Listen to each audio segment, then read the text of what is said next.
Real মাদ্রিদের সময়টা ঠিক জুৎসই যাচ্ছিল না, তবে ক্রমেই নিজেদের সেরা অবস্থায় খুঁজে পাচ্ছে তারা। শক্তিতে অনেক পিছিয়ে থাকা লেগানেসের বিপক্ষে প্রত্যাশিত দাপট দেখালো দলটি। দারুণ ফুটবল উপহার দিলেন ভিনিসিয়াস জুনিয়র। দলের বড় জয়ে গোল পেলেন কিলিয়ান এমবাপ্পে। রোববার প্রতিপক্ষের মাঠে রিয়াল জয় পেয়েছে ৩-০ ব্যবধানে।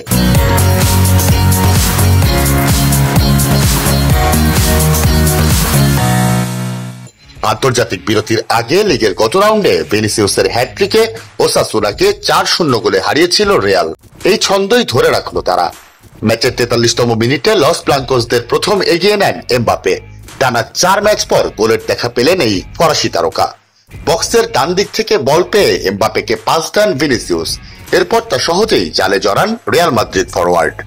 এরপর ম্যাচের ৬৬তম মিনিটে ফ্রি কিক থেকে দলকে এগিয়ে নেন ফেদেরিকো ভালভের্দে। ফ্রি কিকের জন্য পজিশন নেন অধিনায়ক ভালভের্দে। দানি সেবায়োসের ছোট্ট টোকায় বল থামান গিলের, আর নিচু শটে লক্ষ্যভেদ করেন উরুগুয়ের তারকা। আর নির্ধারিত সময়ের ৫ মিনিট আগে দলের তৃতীয় গোল আসে জুড বেলিংহামের কাছ থেকে। ব্রাহিম দিয়াসের জোরালো শট ক্রসবারে লেগে ফেরত এলে তা হেডে জালে জড়ান ইংলিশ মিডফিল্ডার।